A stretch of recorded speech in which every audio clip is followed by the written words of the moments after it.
YouTube, Facebook, it's your boy HB3, aka One Time in the Building. I'm coming to y'all with this video. I'm going to be talking to y'all about swirl breakdown. Stay tuned.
Everybody, so let's go ahead and get into it. I've been wanting to do this video for a while now.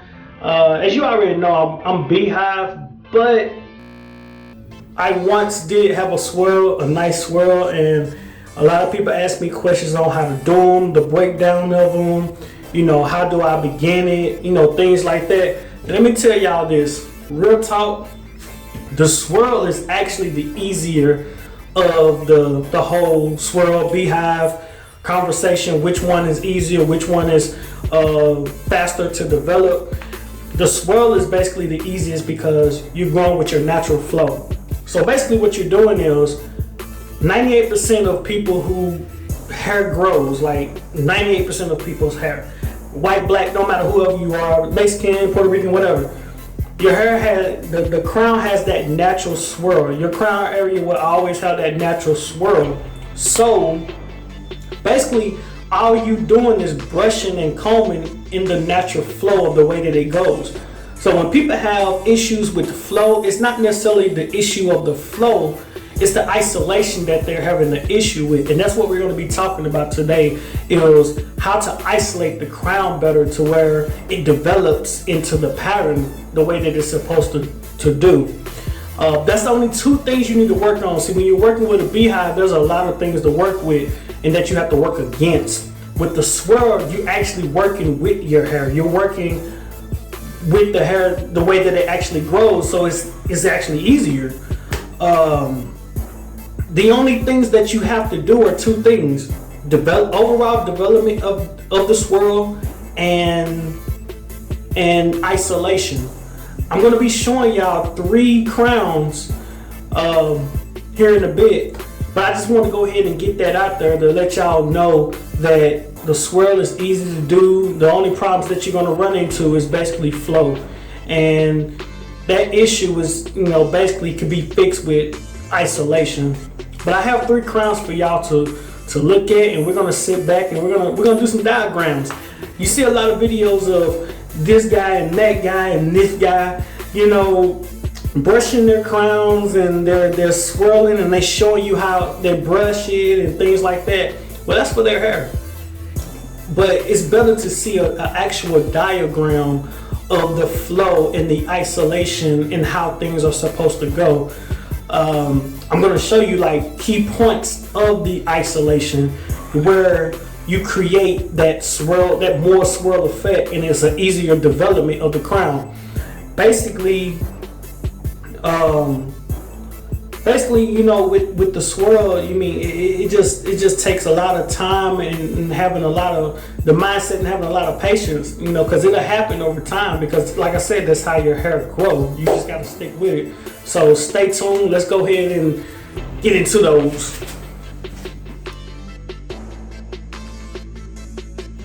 Alright, so first thing we're going to do is go ahead and start getting the crowns together. Make sure we go ahead and locate the crowns. So put a circle here.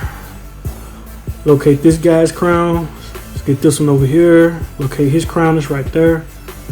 Boom. And then we're going to get this third guy down here. Of course, we're going to go ahead and locate his crown as well. Very, very easy to locate the crown. Once you locate the crown, that's when you can start doing the process of, you know, putting together these nice swirls, nice pattern for the swirl. So definitely something you need to do. Always pinpoint the crown first. Start with the guy at the top. Every time I start off on working on the crown, especially a swirl, I think about the isolation of the crown. I don't worry about nothing else but the crown, not the pattern, the crown first. So I'm going straight into the swirl. I'm going heavy into it. And this is where the isolation comes into play right here. Those first two are ISO. Then you swirl on around. You come on around right here with this one right here. Very, very easy. Go around about right here. And then it's like basically fine tuning. Come up a little bit and come up again. It's basically fine tuning the crown. And once you isolate the, you know, just keep isolating, make sure you're working on the crown, you're good to go. Go ahead and put some arrows on here, because I know people like arrows. Want to be, you know, I guess critique on the direction. So definitely put some arrows on there for you.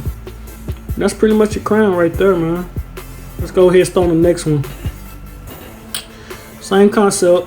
We're gonna do ISO and flow. Work on ISO and flow. Going straight over. You know, those first two are always going to be the main ones you work with. You know, as far as flow and, you know, forcing over. They're going straight into the swirl, and we're gonna wrap around right here. Put the little line there. Put another line here. I'm not gonna make this one like the other one above with all the extra lines. Just gonna do this one a little bit open.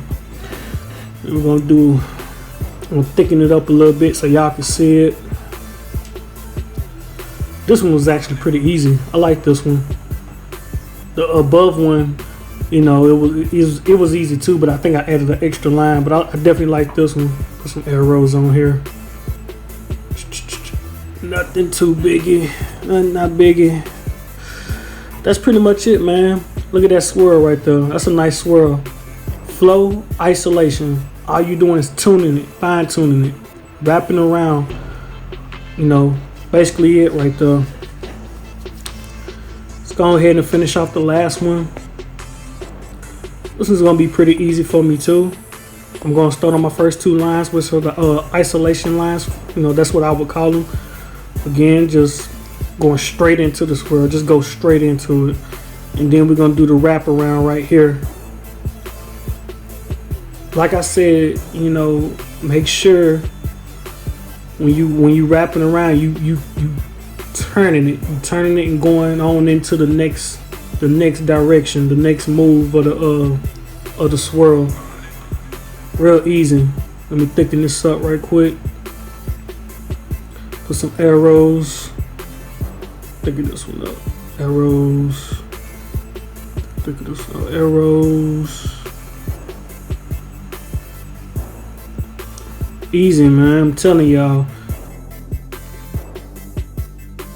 Man, that's pretty much it. Thanks everyone for coming to watch the video. If you didn't watch the video, please do. I also have another video on how to go from a swirl to a beehive. If you ain't watched that yet, please go and watch that. I want to send a shout out to all the guys that sent me or anyone who sent me a picture of their crown so I can work with it.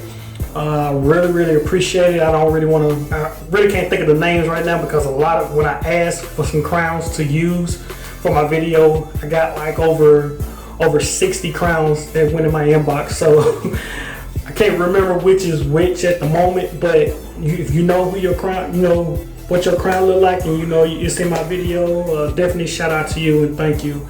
But again, like I said, I appreciate y'all watching. If you ain't already, please subscribe to my YouTube. If you need to get in contact with me to ask me questions, because I know there's people that have double crowns and things like that, get at me at Horace Bledsoe on Facebook, HORACEBLEDSOE. Simple as that. If you need to get at me, you can get at me on Instagram as well.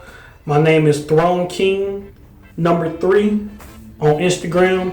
Or if you just want to get at me and ask me questions on YouTube, you can do that as well. I'll make sure I try to get back to you and answer those as soon as I can.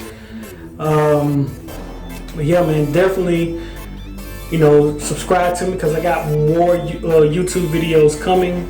Gonna be trying to do something different, trying to think of things as I speak. But that's pretty much it, man. It is your boy HB. 3